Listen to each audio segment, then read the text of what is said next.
Hola hermanos, ¿qué tal? Bienvenidos una vez más a este curso de libros sapiensales, libros de sabiduría o libros poéticos.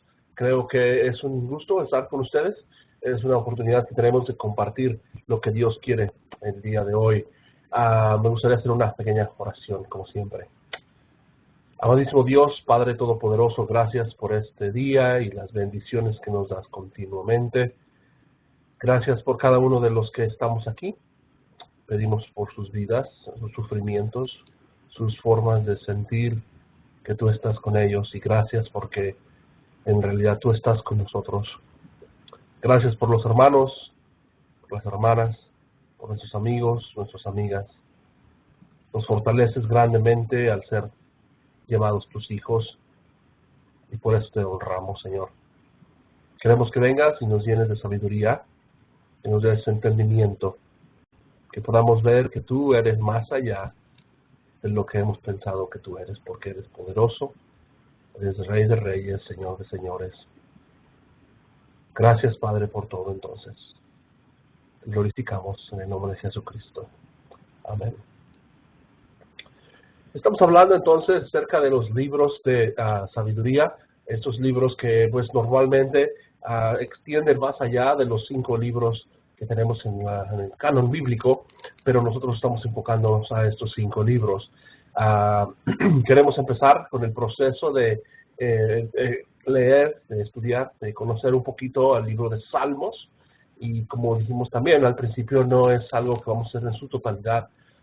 No tenemos el tiempo necesario para estudiar 150 salmos, pero también no es el enfoque del estudio, ¿no? Queremos verlo como una águila que ve a la distancia un grande bosque, donde puede ver dónde están los árboles, dónde está el río, pero no estamos abajo, en el suelo, viendo los árboles y las hojas y los animales. Entonces es una vista amplia, completa, y por eso queremos empezar solamente a dar una introducción a este tipo de libros. El libro de Salmos es uno de los libros más usados en la Escritura. Es uno de los libros más citados en el Nuevo Testamento. Es uno de los libros más grandes que tenemos, más completo, con más libros, con capítulos. Entonces podríamos decir que es un libro muy importante.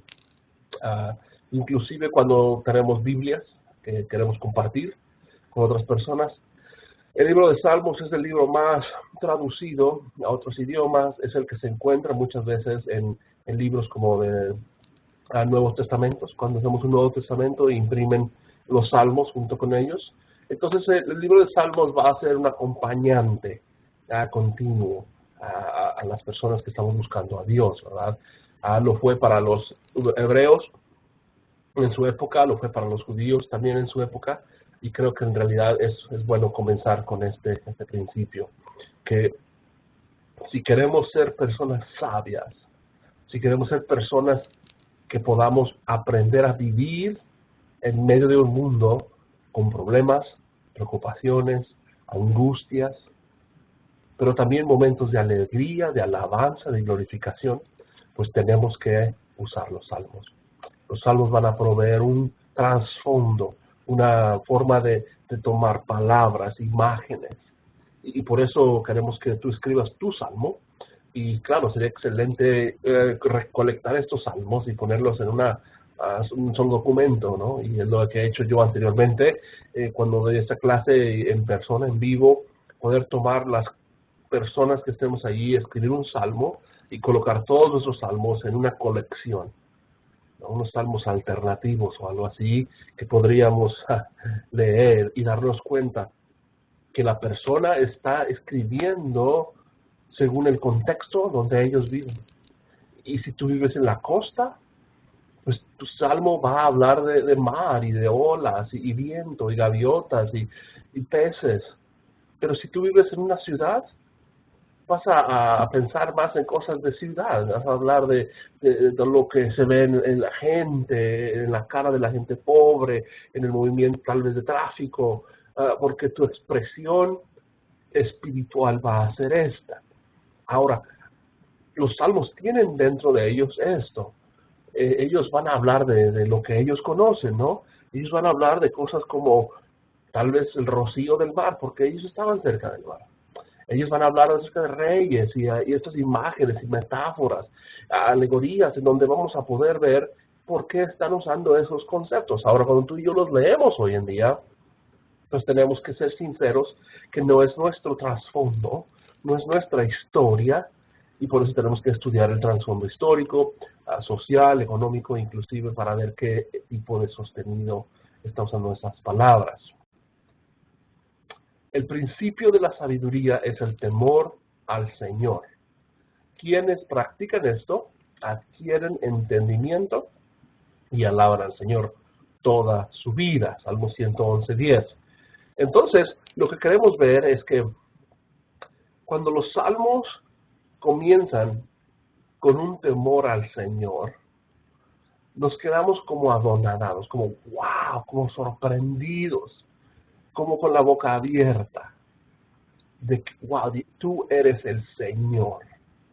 Y este es el punto principal, la raíz principal, en donde los salmos nos van a mover de un lugar de adoración a Dios, wow, nos quedamos en silencio en su presencia. Y nos van a llevar a algo que va a ser una alabanza al Señor. ¿Okay? Y progresivamente podemos ver eso en los salmos, empiezan en el capítulo 1 hasta el capítulo 150. El 150 es alabanza, glorificación a Dios, con panderos, con címbalos. Es una adoración a Dios que es como un concierto. Y los salmos, por eso, empiezan a movernos a ser prácticos. Por eso practican esto. Necesitamos practicar los salmos. Necesitamos empezar a leerlos y vivirlos, sentirlos, para poder nosotros empezar a conocer más de Dios. Y esto es lo que nos va a dar sabiduría. Ahora, ¿qué es lo que conocemos de los salmos? Que en su mayoría son enseñados por el rey David, que hablan de alabanza, que es literatura. Y esto es verdad, ¿no? La mayoría de los salmos fueron escritos por David, pero también hay otros que no sabemos quién los escribió, o no sabemos por qué fueron escritos en la forma que fueron escritos. Inclusive, algunos de los salmos que hemos dicho que son salmos de David, tal vez fueron solamente dados a él. Le pusieron el nombre, le dieron esta autoridad que él tal vez no tenía para escribir, pero también no sabemos. A fin de cuentas, no todos son para alabanza de una gran celebración, donde estemos cantando, bailando, instrumentos, este momento eufórico tal vez. Vamos a tener partes donde vamos a llorar, vamos a sentirnos separados de lo que está sucediendo en nuestra vida, y estas lamentaciones van a existir ahí. Entonces, no todos los salmos son de David, y no todos los salmos son de alabanza.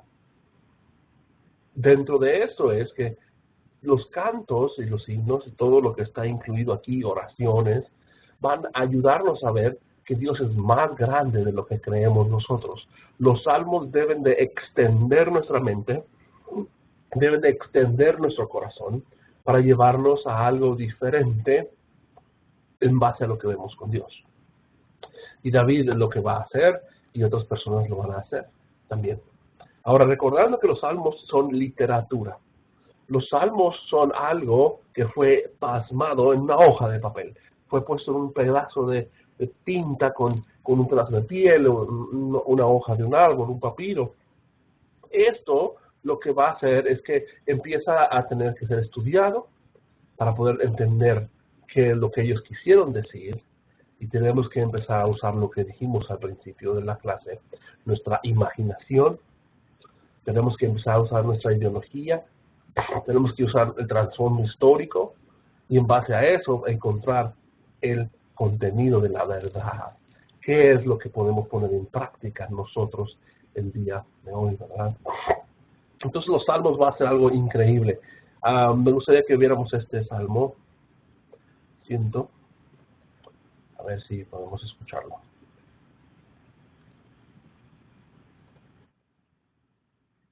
1, 2, 3, 4.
¿Cómo es que en realidad nosotros podemos ah, alabar a Dios y glorificar a Dios?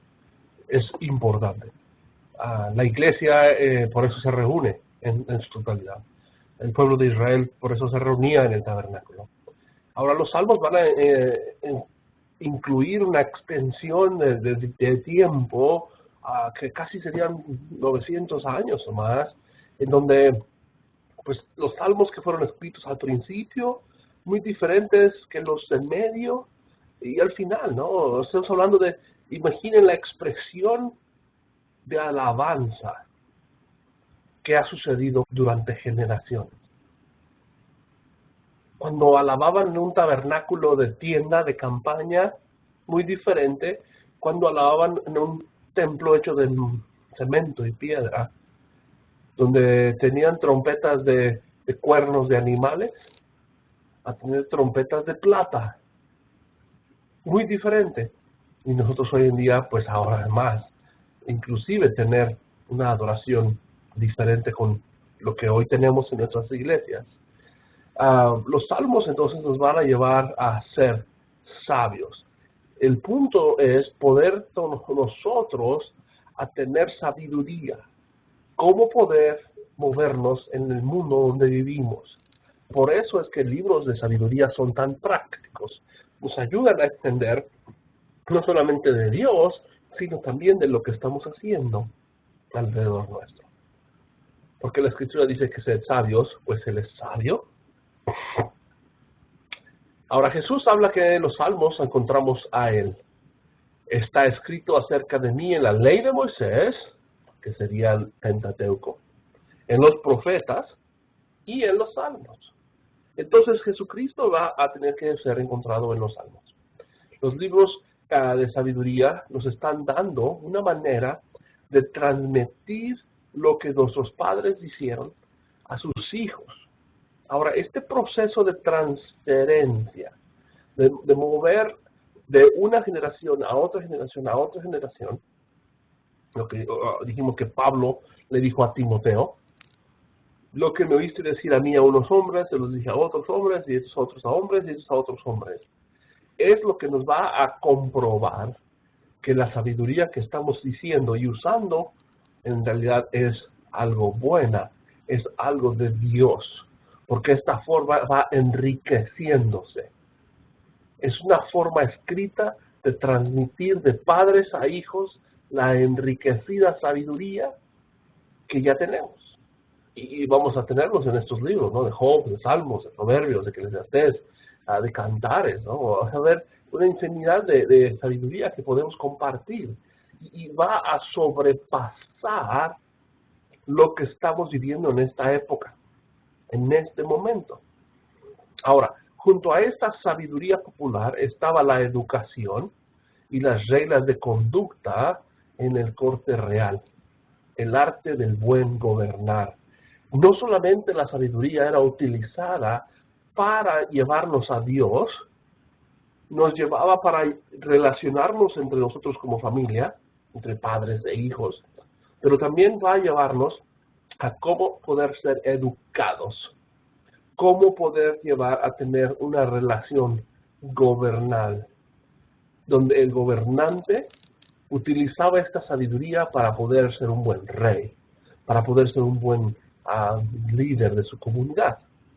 Muy importante entonces, porque nos llevan a Jesús, los salmos nos llevan a Jesús, los salmos nos llevan a nosotros a vivir mejor entre nosotros mismos, ya sea familia, ya sean hermanos, ya sean padres, también entre la gente que estamos en el mundo.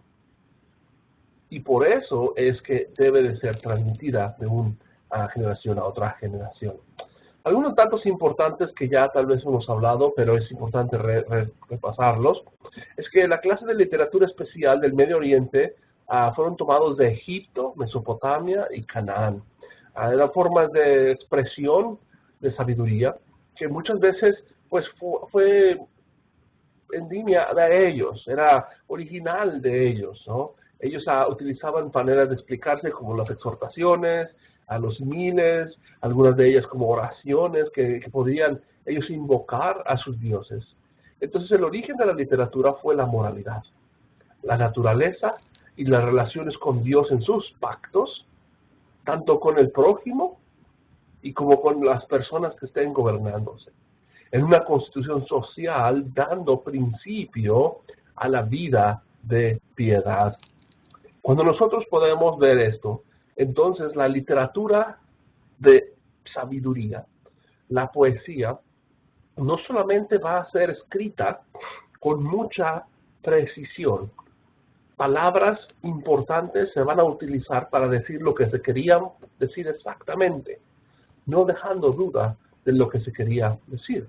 Tal vez mostrándose, como dice la Escritura, el corazón de Dios a través de ello, expresado en la manera que el autor de los Salmos tenía. Lo más seguro es que esto comenzó en la época de Salomón, cuando él es el rey, ¿verdad? En Primera de Reyes, capítulo 4, versículo 29, podemos leer Primera de Reyes 4, 29. Cuando Salomón está, 4:29, y Dios dio a Salomón sabiduría y prudencia muy grandes y anchura de corazón como la arena que está a la orilla del mar. Era mayor la sabiduría de Salomón que la de todos los orientales y que toda la sabiduría de los egipcios. Aún fue más sabio que todos los hombres, más que Etán, Israelita, Emán, Calcol y Darda, hijos de Maón. Fue conocido entre todas las naciones de alrededor, y compuso 3,000 proverbios, y sus cantares fueron 5,000. También disertó sobre los árboles, desde el cedro hasta el hisopo que nace de la pared. Asimismo disertó sobre los animales, sobre las aves, sobre los reptiles y sobre todos los peces. Y para oír la sabiduría de Salomón venían de todos los pueblos y de todos los reyes de la tierra, a donde había llegado la fama de su sabiduría. Sabemos que, pues, de seguro Abraham, personas como Adán, como Noé, tenían sabiduría también. Pero de alguna manera tal vez fue pasada más en una manera oral, en donde las personas conocían y sabían esto, pero no lo practicaban, no lo ponían en papel como un tipo de colección.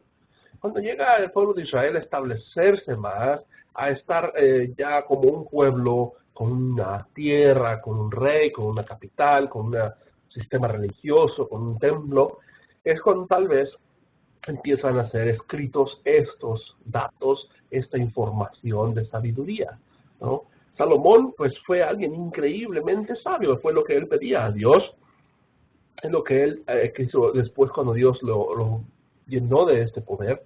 Entonces, la sabiduría empieza a mostrarnos que no eres el único en este mundo.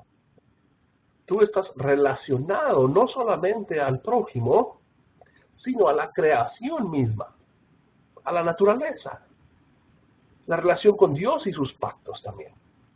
Por eso, con esto, queremos ver que la sabiduría está interesada en todo del ser como una sola entidad. La sabiduría bíblica, especialmente en los Salmos, va a relacionar al individuo con su totalidad. No existe el dualismo platónico en ellos. No existe la forma en que algo físico o algo espiritual. Es lo mismo.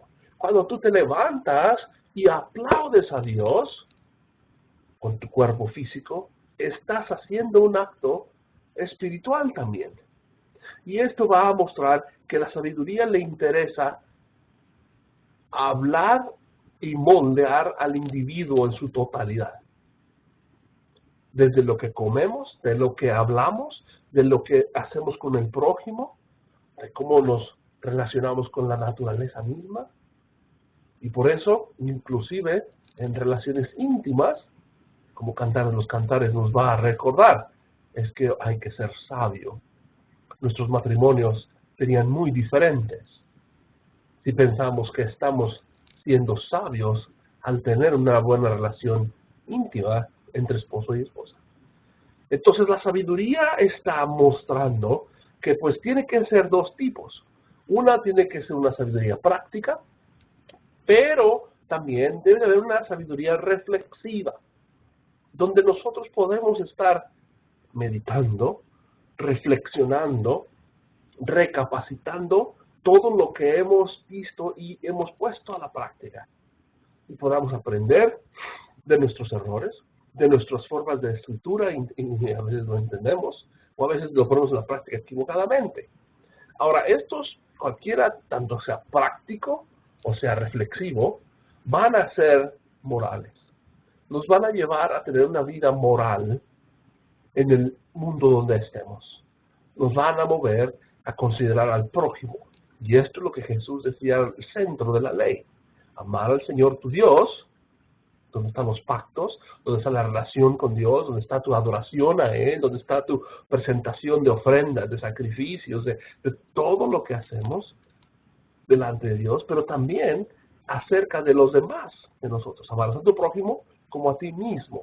Nos va a llevar a más allá que con Dios. Nos va a llevar al prójimo. Porque si nosotros no podemos amar a nuestro prójimo que está enfrente de nosotros, ¿cómo vamos a amar a Dios que no lo podemos ver? Entonces la sabiduría se va a mover de un lado a otro y nos va a veces dejar reflexionando. Lo ponemos en práctica, pero también nos va a dejar una mente reflexiva. Ahora, estos tres tipos de hombres que existían, o líderes, en el Antiguo Testamento y todavía existen hoy en nuestras congregaciones, nos ayudan a entender que la sabiduría a veces es algo diferente que un profeta o que un sacerdote, ¿no? El sacerdote lo que va a hacer es una revelación de Dios en adoración. El sacerdote está enfocado a ayudar a una adoración, son intermediarios. Es alguien que toma el animal, lo sacrificaba y lo presentaba delante de Dios. La sangre, la ofrenda, todo lo que llevaban las personas. El profeta es la presencia política de Dios, era la persona que hablaba con la autoridad divina y a lo mejor un poco lastimoso. Ese profeta que hablaba blanco y negro, que decía sí y no, o condenación, o que quería quitar los poderes que estaban aplastando a otras personas. Y el profeta era alguien que tenía una presencia de Dios, pero en momentos que a veces era importante ser diferente. Ahora, el profeta y el sacerdote no eran los que nos estaban enseñando la sabiduría. La sabiduría venía del sabio. Era este maestro que se sentaba y enseñaba cosas de lo diario. Cosas comunes que todos teníamos que enfrentar. ¿Qué hacer con mi tierra cuando cultivé la tierra? Pues hay que dejarla descansar cada séptimo año. ¿Cómo poder yo relacionar con mis hijos? ¿Cómo poder yo entender que mi hijo tiene que trabajar? Que mi hijo tiene que empezar a producir lo que se necesita para ser parte de la comunidad donde vivimos. El sabio nos ayudaba a entender esto. ¿Okay? Por ejemplo, quítale su ropa al que salió fiador por el extraño, y al que fía a la extraña, tómale prenda. Estamos hablando de Proverbios 27:13. Cuando estamos hablando de dinero, ¿cómo poder manejar a alguien que fía por alguien? ¿No? Quita su ropa el que salió fiador por el extraño. Cuando vas a comprar una casa, vas a comprar un carro y alguien fía por ti, él firma por ti, él se hace responsable de lo que tú estás haciendo. Eso es algo práctico, es algo diario, es algo que nosotros vemos en el mundo de negocios. ¿Okay? Entonces, el sabio va a tener un contacto con la gente más continuo que el profeta y el sacerdote. Y si tú tenías un problema, irías con el sabio, no con el profeta o con el sacerdote. Ahora, el profeta y el sacerdote sí tendrían sabiduría. Es parte de lo que la sabiduría es, meterse en todos los ámbitos del hombre, como dijimos. Pero no es que ellos son los que enseñaban a los demás, ¿no? Por eso había sinagogas, por eso había época de enseñar a las personas y muchas veces eran los papás. ¿No? Honrarás a tu padre y a tu madre. El padre y la madre son los que enseñaban a sus hijos.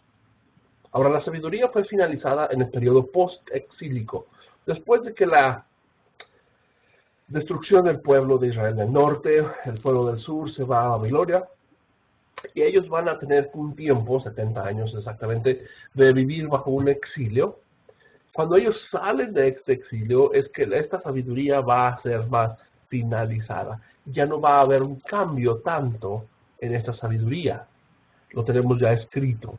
Fue cuando normalmente creemos que se establecieron estos 150 salmos en un solo libro, en un compendio de este libro. Después de la profecía, Dios habla por sabiduría y revelación. ¿Okay? Sabiduría es un género empírico y práctico, no teórico. Empezamos a ver que cuando lo que experimentamos es empírico, lo vemos con nuestras experiencias, empezamos a aprender. Entonces, cuando alguien fía por alguien, necesitas quedarte con ropa. ¿Por qué? Porque va a quedar mal, te va a quedar mal la persona. O por ejemplo, versículo 17, capítulo 27 de Proverbios, hierro con hierro se aguaza, y así el hombre aguaza el rostro de su amigo. Alguien dijo, wow, cada vez que tomo este hierro y tomo este otro hierro y lo aguazo, lo pego, lo raspo, le da más filo, le da más presencia, ¿no? Igual que cuando yo, hombre, con otro hombre, platicamos, nos exhortamos, nos pulimos, nos hace sentir mejor. Entonces, esto es algo que es empírico, ellos lo vieron, lo pusieron en práctica, y no es algo que tuvieron en la teoría, en la enseñanza académica o algo así. La sabiduría es una capacidad de la mente necesaria para la vida humana. Se aprende aplicando a la mente a la vida. ¿Cómo podemos ser más sabios? Empezando siendo sabios. La manera de poder empezar a vivir la sabiduría tiene que ser con nuestra vida misma y empezamos empíricamente. Somos sabios en la época en la que estamos viviendo. Cuando eres joven, 12, 15, 14 años, es diferente cuando tienes 30, 40 años. Entonces tu sabiduría se va a mostrar diferente. Lo que antes era sabio para ti, ahora no es sabio. Lo que era sabio para ti en comer, en hacer, en brincar, en correr, cuando tienes más edad, lo sabio es no hacer lo mismo. ¿Por qué? Porque han cambiado los tiempos, ha cambiado lo que tú estás haciendo. Ahora, los términos que va a utilizar la sabiduría va a ser estas formas de sabiduría escrita. Cuando la sabiduría escrita que tenemos en los Salmos o en cualquier otro libro como Proverbios, vamos a notar que estas prácticas de escritura nos van a dar más sabiduría a nosotros mismos, ¿no? Son como herramientas que fueron escritas para que nosotros podamos entenderlas mejor. Ahora, esto es como un tipo de parábolas, como un tipo de ejemplos, como un tipo de metáforas que van a poder ser utilizados, ¿no? Entonces, por ejemplo, número uno es los símiles. Con los símiles es una comparación entre dos cosas para discernir los valores relativos, ¿no? Entonces vamos a Salmo 102. Salmo 102, versículo 6. Salmo 102, versículo 6. Soy semejante al pelícano del desierto. Soy como el búho de las soledades. Entonces, es un símil. Estamos comparando dos cosas diferentes. En el versículo 6, soy un pelícano y soy como un búho. ¿Okay? Entonces, estamos tomando dos cosas para discernir los valores relativos que existen entre ellos. Y podemos decir que como el pájaro solitario sobre el tejado, cada día me afrentan mis enemigos. Los que en contra de mí se enfurecen, se han conjurado para mí. Entonces estamos hablando que el pelícano, que el búho, que el pájaro, ellos están solos, pero tienen todos sus enemigos que los llegan a atacar. Entonces estamos discerniendo valores relativos en donde ellos están comparando a los animales que son pájaros en este ejemplo, ¿no? Por eso soy semejante a este pelícano del desierto, o a un búho de las soledades, o a un pájaro solitario. ¿Cuál es el valor relativo de estos tres animales? Es que están solos en una gran parte del mundo vacío. Están en un desierto, están en un lugar alejado, solitario, un búho de soledades. Así me siento yo cuando estoy agobiado con mis enemigos. Cada día me enfrentan mis enemigos. Entonces la sabiduría va a ser tomada de cuando alguien algún día pasó y vio a un pelícano y dijo, wow, eso lo podemos aprender empíricamente. Ahora, cuando ven a este pájaro solitario, cuando ven a este búho en la soledad, entonces de ahí pueden tomar ideas que son como ventanas que entra luz a la mente, al corazón. ¿Cómo explicar conceptos abstractos y tan separados de la vida? Pero nosotros lo hacemos a través de símiles. Y esta sabiduría escrita nos va a mostrar cómo poder entender más lo que el autor quería decirnos. Ahora, la exhortación, eso es la segunda, va a hacer exactamente algo similar. Exhortación, al capítulo 100 de Salmos, pueden ir ustedes ver ahí. Dice, cantad alegres a Dios, habitantes de toda la tierra. Servid a Jehová con alegría. ¿Okay? Venid ante su presencia con regocijo. Entrad por sus puertas, porque Jehová es bueno, para siempre su misericordia. Estamos hablando que una exhortación es una advertencia de lo que puede pasar. Esta forma de sabiduría escrita lo que nos muestra entonces es que Dios, aquí en este ejemplo, y tú puedes ver el título negrito con tus letras pequeñas ahí, va a decir exhortación a la gratitud. Entonces está dando una advertencia. Hey, si no haces esto, esto va a suceder. ¿Ok? Cantad alegres, reconoced a Jehová, entrar por sus puertas. ¿Por qué tengo que hacer eso? Porque Jehová es bueno y para siempre es su misericordia. Entonces, esa es la manera de exhortar, un poquito de regañar, de disciplinar, pero lo hacemos en amor, en paciencia, no estamos irritados, no está molesto, y esto es solamente un empujón. Es una manera de decirte, vamos, no desanimes, puedes hacer esto, lo puedes lograr. Entonces el autor de Salmos va a utilizar estos términos, estas formas de escritura, ¿no? Una de ellas va a ser el simil, otro va a ser la exhortación, otro va a ser la oración. ¿Ok? Entonces en la oración vamos a ver Salmo 25. En el Salmo 25 es una oración que cuando la estamos leyendo no hay ninguna acción ni ninguna consecuencia. No estamos pidiendo que hagas nada, ni tampoco que te va a suceder algo. Simplemente estamos hablando con Dios. Simplemente estamos en su presencia. Salmo 25. A ti, oh Jehová, levantaré mi alma. Dios mío, en ti confío. No sea yo avergonzado, no se alegren de mí mis enemigos. Ciertamente ninguno de cuantos esperan en ti será confundido. Serán avergonzados los que se rebelan sin causa. Y al final, puedes ver el versículo 20. Guarda mi alma y líbrame. No sea yo avergonzado porque en ti confié. Integridad y rectitud me guarden, porque en ti he esperado. Redime, oh Jehová Dios, de mis angustias. Entonces, una de las formas que vamos a ver es que los salmos y la sabiduría incluye oraciones. Partes en donde no estamos haciendo nada más que hablar con Dios.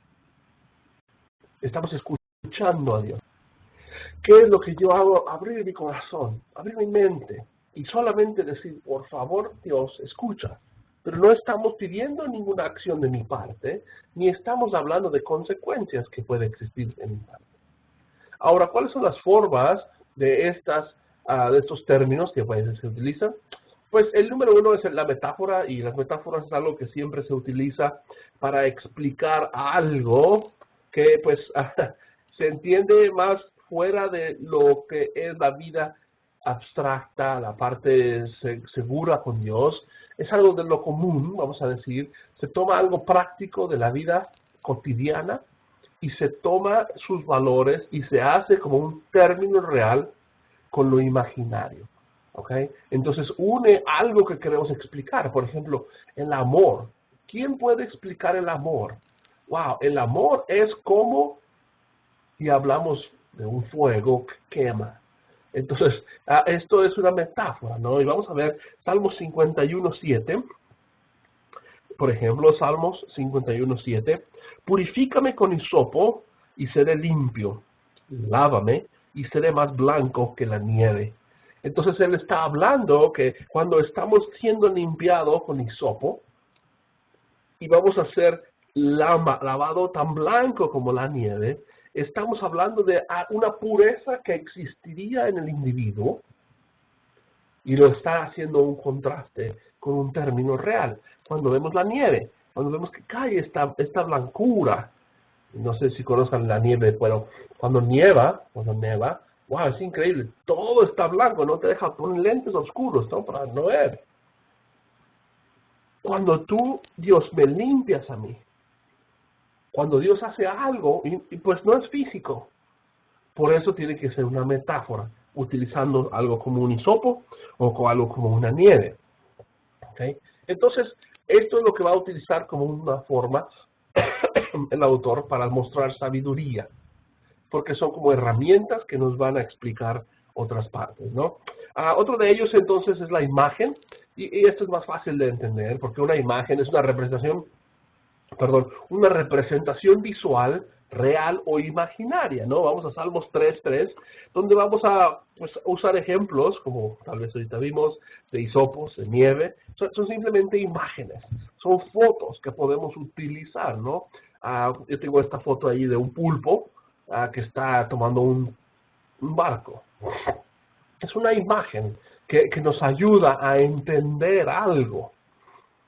Son imágenes que salen, que representan algo que nosotros tal vez no podemos verlo de otra manera. Salmos 3:3. Mas tú, Jehová, eres escudo alrededor de mí. Es una imagen de que Dios es un escudo. Ahora, Dios no es un escudo.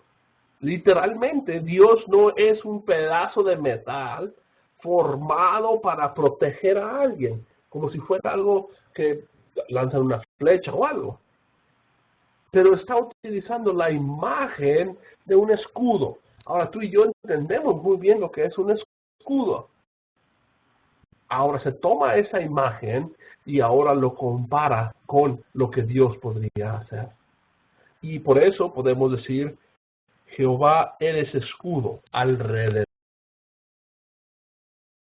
mío. Dios no es un escudo, sino que estamos utilizando la imagen de un escudo para entender lo que Dios hace por nosotros. Porque literalmente un cristiano camina en el mundo y no tiene un escudo enfrente de él. Pero Dios sí está enfrente de él y está atrás y lo protege de todo lo que pueda suceder alrededor de ellos. Ahora también, por eso las alegorías son técnicamente metáforas extendidas, donde las ideas abstractas y principios en términos de personajes, figuras o eventos, en donde podamos ver que la metáfora toma el término real y lo junta con algo imaginario, pero la alegoría va a tomar partes de esta metáfora y las va a aplicar más a lo que quiere explicarnos. Por ejemplo, vamos a Salmos 92, 12 al 14, perdón. Salmos 92, 12 al 14.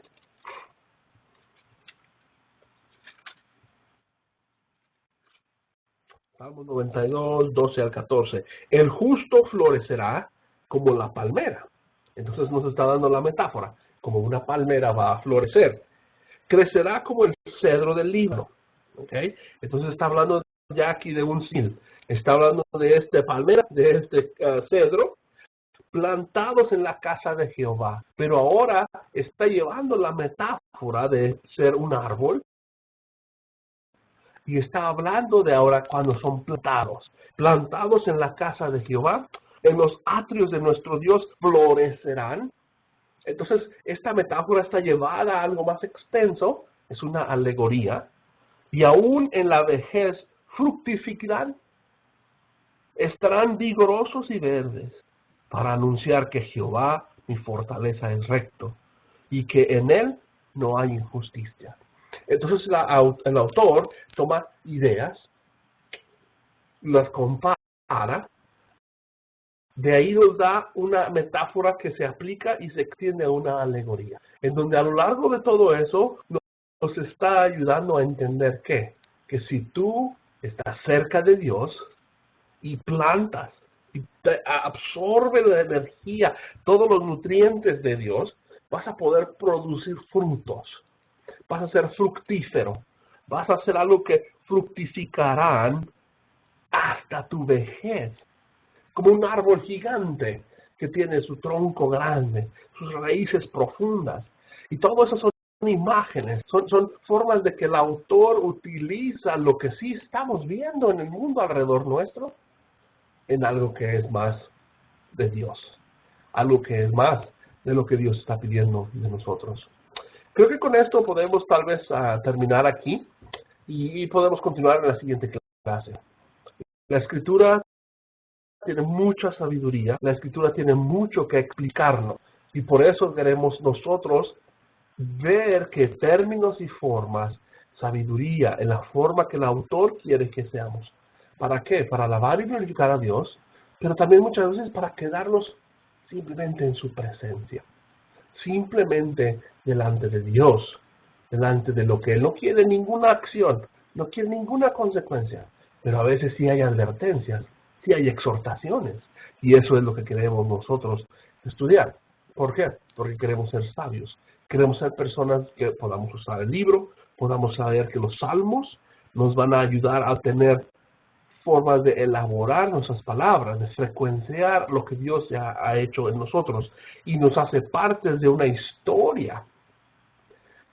Cuando tú y yo estamos extendiendo esta sabiduría a la siguiente generación, estamos observando y absorbiendo lo que dijeron ellos para que nosotros lo pasemos a otras personas.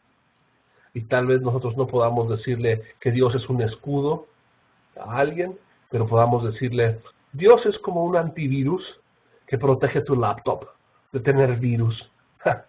No es lo mismo que el autor de Salmos tenía en mente, pero funciona dándonos la misma sabiduría de que Dios nos protege del pecado. Entonces damos una ventana que entra y usamos metáforas, imágenes para acercarnos a ser más sabios, para ser dignos de lo que Dios quiere que hagamos. Espero que esto nos ayude y sigamos adelante con nuestro estudio y que Dios te bendiga. Hasta luego.